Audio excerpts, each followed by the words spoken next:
Hello everyone, स्वागत है आप सभी का आपके अपने यूट्यूब चैनल उन्नत क्लासेस में।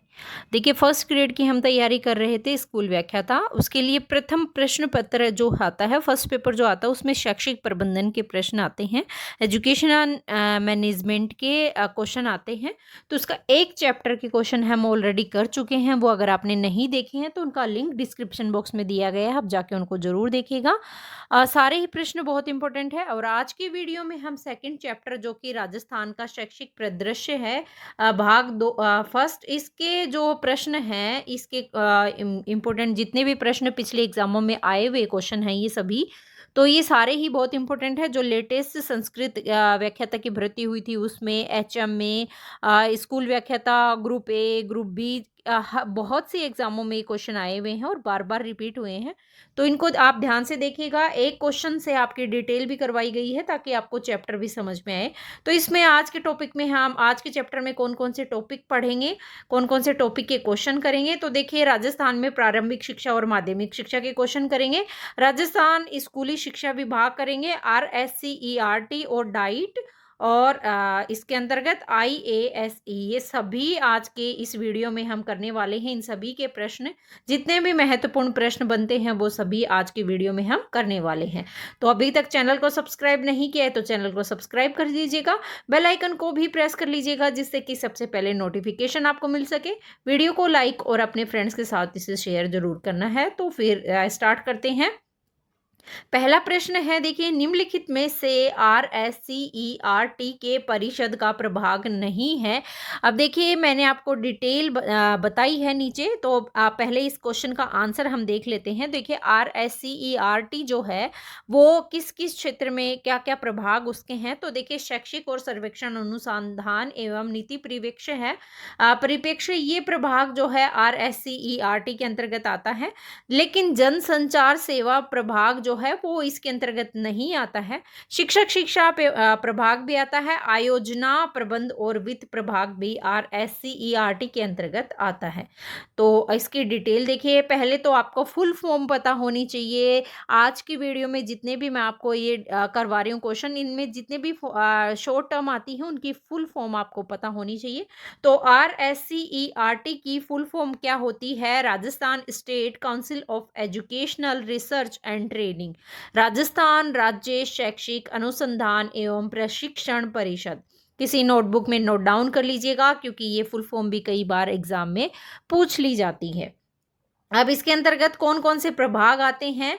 तो देखिए, जो राष्ट्रीय स्तर पर जो कार्य करता है कौन? NCERT करता है। और राज्य स्तर पर यही कार्य कौन करता है? RSCERT या फिर SCERT भी इसे कहते हैं। आपको कंफ्यूज नहीं होना है, क्योंकि एग्जाम में SCERT भी पूछ लिया जाता है। तो सबसे पहले केंद्रीय स्तर पर कौन करता है? NCERT। वही राज्य स्तर पर RSCERT या फिर SCERT के द्वारा ये कार्य किया जाता है। तो ये राज्य स्तर की क्या हुई? सर्वोच्च संस्था मानी जाती है RSCERT। RSCERT को मुख्य रूप से कितने प्रभागों में बांटा गया है? तो मोस्टली अगर देखें RSCERT को, तो 6 प्रभागों में इसे बांटा गया है।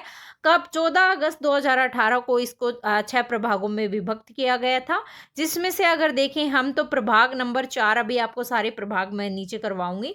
तो प्रभाग नंबर जो 4 है, सूचना एवं संप्रेषण तकनीकी सेवा प्रभाग, वो कहाँ संचालित है? वो अजमेर में संचालित है। और बाकी जो प्रभाग हैं 5, उनका जो परिसर है वो कहाँ संचालित है? उदयपुर में संचालित है। तो ये क्वेश्चन भी पूछ लिया जाता है कि जो RSCERT के प्रभाग, उनमें से कौन सा प्रभाग है जो उदयपुर में संचालित नहीं है। तो देखिए, ये प्रभाग नंबर 4 जो है वो अजमेर में है, ना कि उदयपुर में। अब देखिए, कौन कौन से प्रभाग आते हैं। पहला आता है डिवीजन पाठ्यचर्या सामग्री निर्माण और मूल्यांकन प्रभाग आता है पहला। तो इनको आप इंग्लिश में भी याद रखना है आपको और हिंदी में भी याद रखना है। Division of curriculum material development and evaluation, तो ये आपको ध्यान में रखना है। एक प्रभाग ये हो गया। दूसरा प्रभाग है शैक्षिक अनुसंधान सर्वेक्षण एवं नीति परिप्रेक्ष्य प्रभाग, division of educational research survey and policy perspective जो है दूसरा प्रभाग इसके अंतर्गत आता है, इसका भी संचालन कहाँ, उदयपुर में ये संचालित होता है। अभी आपको कौन सा प्रभाग है जो अजमेर में संचालित है, उदयपुर में नहीं, तो कौन सा बताया था मैंने, 4th नंबर का। अभी 3rd नंबर का देखिए, शिक्षक शिक्षा विभाग या प्रभाग आप बोल सकते हैं, डिवीजन ऑफ टीचर एजुकेशन, ये भी कहाँ, उदयपुर में है। नेक्स्ट है सूचना एवं संप्रेषण प्रौद्योगिकी प्रभाग, ये कहाँ पर है, अजमेर में। तो ये क्वेश्चन देखिए पूछा भी गया है और आगे मैं आपको पूछूंगी भी, देखते हैं आपको कितना याद रहता है। Division of informative and communication technology जो 4th नंबर का प्रभाग है वो कहाँ, उदयपुर में संचालित है। नेक्स्ट है 5th नंबर का सर्वांगीण विकास एवं सामाजिक न्याय प्रभाग, division of holistic development and social justice जो है ये भी कहाँ, उदयपुर में संचालित है। और अगला 6 नंबर का 6 प्रभाग हैं, देखिए RSCRT के। 6 नंबर पे है आयोजना प्रबंधन एवं वित्त प्रभाग, division of planning management and finance, ये भी कहाँ, उदयपुर में संचालित है। नेक्स्ट क्वेश्चन देखते हैं, भारत में कितनी डाइट को सेंट्रल एक्सीलेंस बनाने की कार्य योजना है। तो देखिए भारत में जो डाइट है उसको कितनी जो है डाइट उनको सेंट्रल ऑफ एक्सीलेंस बनाने की कार्य योजना बनाई गई है। तो टोटल 613 जो डाइट हैं उनको सेंटर ऑफ एक्सीलेंस बनाने का कार्य योजना बनाई गई है। तो ऑप्शन नंबर सी इसका राइट आंसर हो जाएगा। अब देखिए जिला स्तर शिक्षा एवं प्रशिक्षण संस्थान, अब मैंने आपको पहले ही बता दिया था हर चीज की आपको फुल फॉर्म जरूर ध्यान रखना है, नोट डाउन कर लेना है किसी भी नोटबुक में। तो डाइट की फुल फॉर्म क्या होगी, district institute of education and training, ये डाइट की फुल फॉर्म होती है, जिला शिक्षा एवं प्रशिक्षण संस्थान। अभी डाइट करता क्या है, तो डाइट प्रारंभिक शिक्षा में सेवा पूर्व तथा सेवाकालीन प्रशिक्षण प्रदान करने का कार्य करता है और ये जिला स्तरीय अकादमी संस्थान है क्या, डाइट। अभी डाइट जो है वो सेंट्रल ऑफ एक्सीलेंसी का अर्थ क्या होता है, तो देखिए सेंट्रल ऑफ एक्सीलेंस हमने अभी क्वेश्चन में देखा, देश में कार्यरत डाइटों को नवाचार और उत्कृष्टता के लिए जिला स्तरीय शैक्षिक केंद्रों में बदलना और इनको पाठ्यक्रम निर्माण, शिक्षण प्रशिक्षण, अनुसंधान एवं नवाचार के केंद्रों के रूप में मजबूत किया जाएगा। प्राथमिक और माध्यमिक शिक्षा को बढ़ावा दिया जाएगा तथा विकेंद्रीकरण पहल में सहायता की जाएगी, मतलब नेशनल लेवल पर उनको डेवलप किया जाएगा। डाइट का ये महत्वपूर्ण कार्य है, डाइट ये होती है। अभी देखिए वर्तमान में टोटल कितने जिलों में डाइट कार्यरत है, तो टोटल कितने वर्तमान में 700 जिले कितने हैं, तो जिले टोटल देखिए तो 748 जिले हैं। अब देखिए ज्योग्राफी का भी क्वेश्चन मैंने आपको क्लियर करवा दिया है। टोटल अगर देखिए 748 जिले हैं, उनमें से 672 यानी 672 जिलों में डाइट स्वीकृत है और कार्यरत कितनी है, 613 डाइट जो है वो वर्तमान में कार्यरत है। अभी इन दोनों क्वेश्चन में कितना डिफरेंस है, देखिए डाइट स्वीकृत कितनी है, 672 है, लेकिन कार्यरत कितनी है, 613 कार्यरत है। और टोटल जिले कितने हैं, तो 748 जिले टोटल भारत में हैं। वहीं वर्तमान में सर्वाधिक डाइट उत्तर प्रदेश में 70 और न्यूनतम डाइट अगर देखें तो सिर्फ एक है, कहाँ, गोवा में। तो सबसे ज्यादा डाइट कहाँ पर, यूपी में सबसे ज्यादा डाइट है। चंडीगढ़ केंद्र शासित प्रदेश में एक भी डाइट नहीं है, जबकि लद्दाख में कितनी है, 2 डाइट है। अब केंद्र शासित प्रदेश का भी मैंने आपको बता दिया है कि चंडीगढ़ में एक भी डाइट नहीं है, परंतु लद्दाख में कितनी डाइट है, 2 डाइट है। अगला प्रश्न है, निम्नलिखित में से किस सेवारत अध्यापकों को उच्च शिक्षा संस्थान IASE प्रशिक्षण प्रदान करता है। देखिए IASE की फुल फॉर्म आप बताएंगे। देखिए ये जो है IASE वो उच्च शिक्षा संस्थान है और वो सेवारत अध्यापकों को उच्च शिक्षा के लिए प्रशिक्षण प्रदान करता है। तो देखिए किसको प्रशिक्षण प्रदान करता है, जो साला व्याख्याता होते हैं या फिर द्वितीय श्रेणी जो अध्यापक होते हैं ना, उनको प्रशिक्षण प्रदान करता है IASE। आप देखिए IASE की फुल फॉर्म क्या होती है, आप नोटबुक में इसको नोट डाउन जरूर कर लीजिएगा। Institutes of advance study in education यानी उच्च अध्ययन शिक्षा संस्थान IASE की फुल फॉर्म आप नोट डाउन जरूर कर लीजिएगा, याद कर लीजिएगा। नोट डाउन तो करनी ही करनी है, याद करना है उनको, क्योंकि एग्जाम में डायरेक्ट क्वेश्चन पूछ लिया जाता है। अगला क्वेश्चन है, RSCERT का कौन सा प्रभाग उदयपुर में स्थित नहीं है। तो देखिए अभी मैंने आपको ये कितना अच्छे से बताया था कि कौन सा प्रभाग नहीं है। तो प्रभाग नंबर 4 नंबर का था सूचना एवं संप्रेषण प्रौद्योगिकी प्रभाग जो है वो उदयपुर में संचालित नहीं है। कहाँ पर है वो आप कमेंट बॉक्स में इसका आंसर देंगे कहाँ पर संचालित है। अगला है जिला शिक्षा एवं प्रशिक्षण संस्थान निम्नलिखित में से कौन सा प्रभाग कार्य रूप में नहीं है।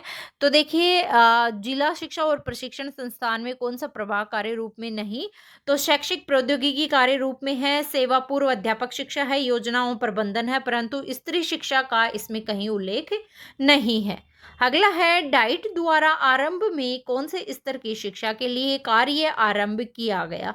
तो देखिए डाइट जो है वो कौन से स्तर के लिए स्टार्ट हुई, तो प्राथमिक शिक्षा स्तर के लिए डाइट जो है वो आरंभ की गई थी प्राथमिक स्तर के लिए।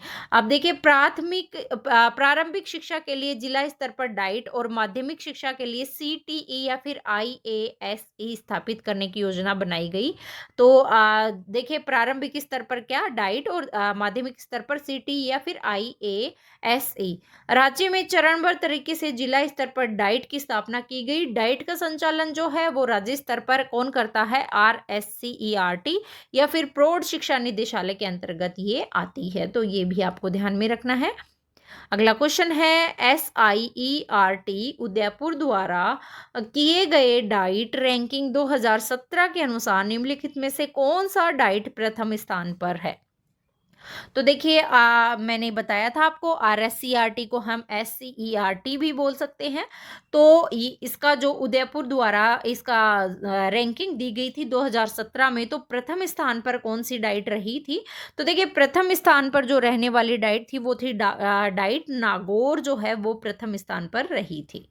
अगला क्वेश्चन है आईएएसईसीईआरटी एवं सभी जिलों की डाइट को शैक्षिक मार्गदर्शक एवं समलंबन प्रदान करने हेतु राज्य की नोडल एजेंसी कौन सी है। तो देखिए नोडल एजेंसी कौन सी, एसआईईआरटी या फिर आरएसईआरटी भी इसे कह सकते हैं। तो ये नोडल एजेंसी क्या होगी इसकी, एसआईईआरटी होगी। अभी ये देखिए ये क्वेश्चन जो है ये एग्जाम में पूछे हुए क्वेश्चन है। ये जो स्कूल व्याख्या था 2018 में होता ग्रुप ए का, उसमें क्वेश्चन पूछा गया था ये। इसकी फुल फॉर्म क्या है एसआईईआरटी की, तो राज्य शैक्षिक अनुसंधान एवं प्रशिक्षण संस्थान या institute of education research and training. अगला क्वेश्चन है राजस्थान में विद्यालय एवं अध्यापक शिक्षा के योजना निर्माण क्रियान्वयन एवं मूल्यांकन के लिए सर्वोच्च शैक्षिक संस्थान यानी अकेडमिक ऑर्गेनाइजेशन का है कौन सी है। तो देखिए जो राजस्थान में विद्यालय और अध्यापक शिक्षा की योजना निर्माण के लिए जो है वो कौन सी है, तो ये भी कौन सी होगी, एसआईईआरटी है। इसके अंतर्गत भी यही होती है, अध्यापकों को शिक्षा प्रदान करना, योजना निर्माण करना, उनका क्रियान्वयन करना, ये सभी क्या करती है, एसआईईआरटी ही करती है। अगला क्वेश्चन है राजस्थान के किन दो जिलों में आईएएसई स्थित है। तो देखिए राजस्थान के किन दो जिलों में आईएएसई स्थित है, तो राजस्थान के अजमेर और बीकानेर में जो है आईएएसई स्थित है, राजस्थान के अजमेर और बीकानेर में। अगला प्रश्न है किस वर्ष में राजस्थान में 14 जिलों में प्रथम चरण के अंत में डाइट की स्थापना की गई थी। तो देखिए 14 जिलों में प्रथम चरण के अंतर्गत स्थापना की थी जून 1995 में प्रथम चरण में डाइट की 14 जिलों में स्थापना की गई थी। नेक्स्ट क्वेश्चन है हमारा प्राथमिक स्तर के शिक्षकों को तैयार करने हेतु पाठ्य पुस्तक के तैयार करने वाली नोडल संस्थान कौन सी है। तो देखिए प्राथमिक स्तर के शिक्षकों को तैयार करने के लिए जो पाठ्य पुस्तक के तैयार करने वाली नोडल एजेंसी या नोडल संस्थान है वो है राजस्थान शैक्षिक शोध एवं प्रशिक्षण संस्थान। अगला है DIET as centre of excellence के रूप में राजस्थान की कितनी डाइटों को प्रथम चरण में चयनित किया गया है। तो देखिए जो DIET as centre of excellence है उसमें अगर देखिए राजस्थान की, तो राजस्थान की टोटल 6 डाइटों को इसमें शामिल किया गया है। तो ये बहुत अच्छी बात है, 6 डाइटों को इसमें शामिल किया गया है सेंटर ऑफ एक्सीलेंस के अंतर्गत। अब वो 6 डाइट कौन कौन सी है तो ये भी आपको पता होनी चाहिए। तो 6 डाइट हैं अलवर डाइट, बीकानेर, चूरू, जोधपुर, कोटा और उदयपुर। तो ये छहों की छह आपको याद होनी चाहिए। अलवर, बीकानेर, चूरू, जोधपुर, कोटा, उदयपुर। अगला प्रश्न है, राज्य में शिक्षकों को सेवारत प्रशिक्षण प्रदान करने की एनईपी 2020 के अंतर्गत नोडल एजेंसी कौन सी है? बहुत इंपॉर्टेंट क्वेश्चन है। तो देखिए, एनईपी 2020 के अंतर्गत सेवारत प्रशिक्षण प्रदान करने की जो नोडल एजेंसी है वो क्या है? RSCERT। यही नोडल एजेंसी के अंतर्गत प्रशिक्षण प्रदान किया जाता है। अगला प्रश्न है, RSCERT का प्रशिक्षण और विस्तार विभाग कार्य करता है। क्या कार्य करता है? तो देखिए, ये कार्य करता है सेवारत अध्यापक शिक्षा आप बिल्कुल प्रदान करता है। इसके अलावा ये पाठ्यचर्या विकास के लिए भी कार्य करता है। सेवा पूर्व अध्यापक शिक्षा ये नहीं करता है। प्रसार शिक्षा ये भी नहीं। अनुदेशनात्मक सामग्री और पाठ्य पुस्तकों के लिए तो बिल्कुल ये अनुदेशात्मक सामग्री और पाठ्य पुस्तकों के लिए कार्य करता है। तो 1, 2 और 5, ऑप्शन नंबर ए इसका राइट आंसर हो जाएगा। अगला क्वेश्चन देखते हैं, बालकों में मूल्य का विकास, सृजनशीलता, योग्य शिक्षा, कला शिक्षा, प्रार्थना सभा, श्रम के प्रति निष्ठा आदि का संबंध डाइट के किस प्रभाग से है? अभी देखिए, डाइट के प्रभाग कौन कौन से हैं वो मैं आपको भी बताती हूँ। तो देखिए, ये जो प्रभाग है कि बालक में योग शिक्षा हो, कला शिक्षा हो, प्रार्थना सभा हो, श्रम के प्रति निष्ठा हो या फिर मूल्य का विकास हो, तो ये जो आता है ये कार्यानुभाव पर जो प्रभाग है इसके अंतर्गत ये सभी चीजें आती हैं। अभी देखिए, RSCERT की शिक्षक शिक्षा पर भाग द्वारा जारी वार्षिकांक के अनुसार कार्य करने के लिए डाइट के प्रभाग जो हैं वो क्रियान्वित किए गए हैं, क्योंकि RSCERT के द्वारा ही डाइट का संचालन होता है। तो RSCERT ने डाइट के कितने प्रभाग, टोटल कितने प्रभाग कार्यान्वित किए? 7 प्रभाग। तो देखिए, कौन कौन से प्रभाग हैं? पहला प्रभाग है सेवा पूर्व शिक्षा, शिक्षक शिक्षा विभाग। अब देखिए, ये क्वेश्चन अभी आपके सामने पूछा गया है। तो कितने प्रभाग है? टोटल 7 हैं। सेवा शिक्षक शिक्षा विभाग है। दूसरा है योजना एवं प्रबंध विभाग। तीसरा है क्षेत्रीय अंतःक्रिया एवं नवाचार समन्वय प्रभाग। चौथा है पाठ्यक्रम सामग्री विकास और मूल्यांकन प्रभाग। अगला है जिला संसाधन एकक प्रभाग, शैक्षिक प्रौद्योगिकी प्रभाग और कार्यानुभाव प्रभाव, जो अभी आपको बताया है, जिसमें बालक को सृजनशील बनाया जाता है, मूल्य का विकास होता है, योग शिक्षा होती है, कला शिक्षा, प्रार्थना सभा, ये सभी का विकास होता है। तो ये थे आज के महत्वपूर्ण प्रश्न आपके शैक्षिक प्रबंधन, एजुकेशन मैनेजमेंट, स्कूल मैनेजमेंट, जो कि स्कूल व्याख्याता जो भर्ती परीक्षा है उसमें फर्स्ट पेपर में, चाहे आप किसी भी सब्जेक्ट से हो, ये तो क्वेश्चन आते ही हैं। तो आई होप आपको वीडियो पसंद आया होगा। अगर अभी तक चैनल को सब्सक्राइब नहीं किया है तो चैनल को सब्सक्राइब कर लीजिएगा, बेल आइकन को भी प्रेस कर लीजिएगा, जिससे कि सबसे पहले नोटिफिकेशन आपको मिल सके। वीडियो को लाइक करना है और अपने फ्रेंड्स के साथ शेयर करना है और चैनल के साथ जुड़े रहना है। फिर मिलते हैं हम नेक्स्ट वीडियो में। जय हिंद, जय भारत।